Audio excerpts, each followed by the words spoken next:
La deriva continental explica cómo se han ido desplazando los continentes a lo largo de las distintas eras geológicas. Porque el mundo que conocemos es así. Pero hace unos 200 millones de años era así. Y de hecho, basta con mirar la silueta de los continentes para darse cuenta de que algunos de ellos parecen encajar sospechosamente. Pero en la ciencia no basta con sospechas, sino que hay que justificar y demostrar las hipótesis. Y fue un científico llamado Alfred Wegener quien lo hizo. Pero para comprender cómo llegó a estas conclusiones, debemos entender su época.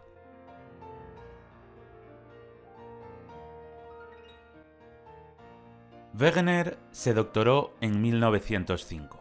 Tradicionalmente se había supuesto que, de acuerdo con la Biblia, la Tierra tenía unos 6.000 años de edad y que había sido geológica y biológicamente idéntica desde la creación, porque, al fin y al cabo, en 6.000 años no daba tiempo ni a que los animales cambiasen ni a que la geología del planeta pudiera modificarse mucho.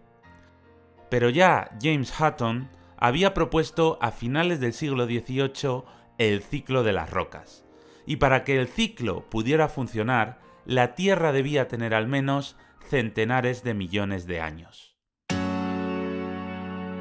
Durante el siglo XIX, Darwin postuló la teoría de la evolución, que también requería de una existencia de centenares de millones de años, para que las especies tuvieran tiempo para evolucionar. Así que, a principios del siglo XX, cuando Wegener estaba en la universidad, casi todos los científicos aceptaban que la Tierra era antiquísima, y que por tanto podía haber cambiado mucho desde sus orígenes. Ya había habido algunos científicos que habían propuesto que en el pasado Sudamérica y África podrían haber estado unidas, pero era algo que a muchos no les parecía lógico. Los continentes, al igual que el suelo marino, son enormes secciones de roca rígida. Y si la roca es rígida, no puede moverse. Así que no había manera de explicar ese supuesto movimiento. Wegener publicó la posibilidad de que los continentes hubieran estado unidos en el pasado. Y principalmente justificó su idea apuntando a las notables semejanzas entre las líneas de costa de Sudamérica y África, que parecen encajar. Pero no fue tomado en serio. Los continentes no encajaban a la perfección, y le llovieron las críticas. Le replicaron que la línea de costa está siendo modificada continuamente por la acción erosiva del mar. Incluso si fuera cierto que los continentes hubieran estado juntos en el pasado, el mar habría modificado tanto la costa que impediría que encajasen correctamente. Así que Wegener, desilusionado, empezó a pensar que quizás se había equivocado. Hasta que cayó en sus manos un artículo científico de un biólogo que explicaba que había encontrado especies de fósiles idénticas en Sudamérica y África, y que era necesario que existiera alguna conexión por tierra para que hubieran podido viajar de un continente a otro. Wegener comenzó a leer todos los artículos científicos de paleontología que encontraba, y se sorprendió al descubrir las loquísimas ideas que proponían para justificar cómo estas especies podían haber llegado de un continente a otro. Había quien proponía que los animales habían llegado nadando. Y vale, es cierto que algunos animales pueden nadar. Por ejemplo, se ha visto que los jabalíes son capaces de cruzar el estrecho de Gibraltar, que tiene menos de 20 kilómetros de anchura. Pero, ¿nadar miles de kilómetros? No, no era posible. Otros proponían que habían llegado a bordo de troncos flotando. Y vale, eso podría pasar en distancias cortas, pero una vez más, ¿acaso no morirían de hambre y de sed al tardar semanas o incluso meses en cruzar miles de kilómetros? También había quien defendía que había existido un istmo que había unido ambos continentes y que los animales habrían podido cruzar por ahí. Pero la realidad es que un istmo tan estrecho en mitad del océano Atlántico no habría durado ni 2 telediarios antes de que el mar lo erosionase y lo hiciera desaparecer. Y otros sugerían la existencia de islotes, y que los animales se habrían desplazado poco a poco, nadando de islote en islote. El problema era que no había pruebas de ninguno de esos islotes, ya que hay poquísimas islas en mitad del océano Atlántico. Aún así, esta última era, de todas, la propuesta más realista, pero carecía de pruebas sólidas. Así que Wegener se lió la manta a la cabeza y se puso a investigar. Por ejemplo, descubrió que se habían encontrado fósiles de Mesosaurus, un pequeño reptil marino que había vivido hacía unos 280 millones de años en Sudamérica y en el sur de África.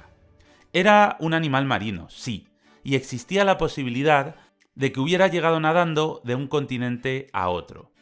Pero entonces, ¿por qué no se había expandido por otras zonas? Wegener pensó que debía tratarse de una especie de agua salada, pero que solo vivía en un clima específico, y por eso no pudo desplazarse nadando para ocupar otras zonas del planeta. También descubrió los fósiles de Glossopteris, un gran árbol ya extinto, pero que había existido hacía unos 250 millones de años, y que tenía unas enormes semillas bastante grandes y pesadas. Era imposible que estas semillas tan pesadas hubieran podido ser llevadas a miles de kilómetros de distancia. Y la cosa se complicó aún más cuando descubrió que también se habían encontrado semillas fosilizadas de Glossopteris en la isla de Madagascar, en India, en la Antártida y en Australia. Así que Wegener empezó a sospechar que quizás todos estos continentes hubieran estado juntos. Pero, ¿cómo era posible que hubieran crecido plantas en la Antártida, que es un páramo helado? El cerebro estaba a punto de explotarle.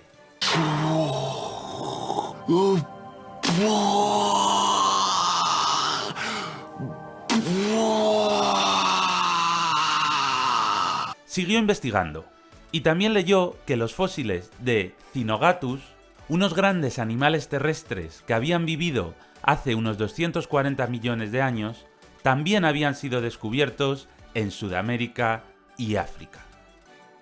Por si esto fuera poco, los Lystrosaurus, otros grandes animales terrestres que habían vivido hace unos 250 millones de años, habían sido descubiertos en África, Madagascar, India y la Antártida.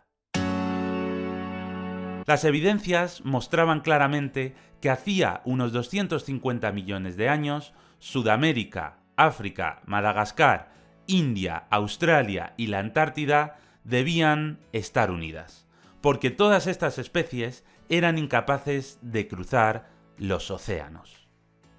Y la segunda evidencia era que, dado que en el Polo Sur, es decir, donde ahora está la Antártida, es imposible que haya bosques, el agrupamiento tenía que haberse producido en una zona más cálida, probablemente en latitudes sureñas, más o menos donde está situado el sur de África hoy en día. Wegener había conseguido pruebas biológicas, pero ahora necesitaba pruebas geológicas. Si los continentes habían estado unidos en el pasado, debían encontrarse rocas de características y edades similares que demostraran esa unión. Una gran prueba la encontró entre Norteamérica y Europa. Pudo demostrar que los montes Apalaches, el norte de las Islas Británicas y los montes escandinavos tenían rocas de unas características y edad similares. Estas coincidencias podían explicarse si en el pasado, al haber estado unidas, hubiera existido una gran cordillera que las uniese. Y además encontró pruebas de que habían existido grandes glaciares en amplias zonas de Sudamérica, África, Madagascar, India y Australia, y pudo datar estos restos glaciares con una edad de entre 350 y 300 millones de años. Pero, ¿cómo era posible que hubiera glaciares en zonas que hoy en día tienen climas desérticos o tropicales? Aparentemente, esta observación no tenía sentido, salvo que hubiera existido una glaciación tan brutal que prácticamente todo el planeta se hubiera helado. Pero resulta que se descubrió que en Europa y Norteamérica, en esa misma época, existía un clima ecuatorial, y que se habían generado enormes acumulaciones de carbón en zonas pantanosas de clima cálido. Estas zonas eran las grandes cuencas mineras de España, Alemania, Polonia o Estados Unidos. Así que, por lo tanto, en esta época no podía haber existido esta glaciación global, porque si no, sería imposible que estas zonas tuvieran climas ecuatoriales. Los climas llevan una lógica norte-sur de más frío a más cálido, y no tenía sentido que antes hubiera glaciares donde hoy hay desiertos, ni que antes hubiera climas cálidos donde hoy hay climas templados. Así que Wegener empezó a pensar, y dio con la solución. Llegó a la conclusión de que si, como pensaba él, hubiera existido un supercontinente y hubiera estado ubicado en el hemisferio sur, con Sudáfrica alineada justo con el polo sur geográfico, se explicarían los grandes glaciares. Y el resto de continentes podrían estar situados cerca del Ecuador, con lo que, con esa humedad y calor extremos, podrían formarse los grandes depósitos de carbón. Poco a poco los continentes se habrían movido hacia el norte, de manera que Sudamérica, Sudáfrica, Madagascar o Australia habrían estado habitadas por las especies animales y vegetales que había descubierto. Y más adelante, finalmente, todos estos continentes se habrían separado. Su teoría tenía sentido. Los continentes habían estado en lugares distintos hacía cientos de millones de años. Pero le faltaba explicar lo más importante, el cómo se habían movido. Justo en esa época, Andrea Morovici, estudiando las ondas sísmicas, había demostrado que si bien la zona exterior de la corteza terrestre es rígida y dura, el interior es viscoso. Es decir, que la corteza está flotando sobre una capa fundida a altísimas temperaturas. Wegener podía demostrar que hace unos 350 millones de años existía un gran supercontinente en el sur. Pero, ¿cómo se movían los continentes? Wegener se vino arriba. Estaba motivadísimo y supuso que los continentes serían más rígidos que el suelo oceánico y que podrían desplazarse rompiéndolo como si fueran rompehielos. Y lo que causaría este movimiento sería la atracción de la Luna, que, al igual que causa las mareas, podría provocar el desplazamiento de los continentes. Exultante terminó su libro, La formación de los continentes y océanos. Pensaba que le iban a aplaudir por las calles y a darle un Nobel o algo así.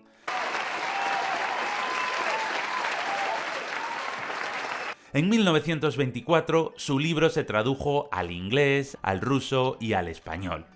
Y entonces empezaron a lloverle las críticas. Casi nadie le creyó.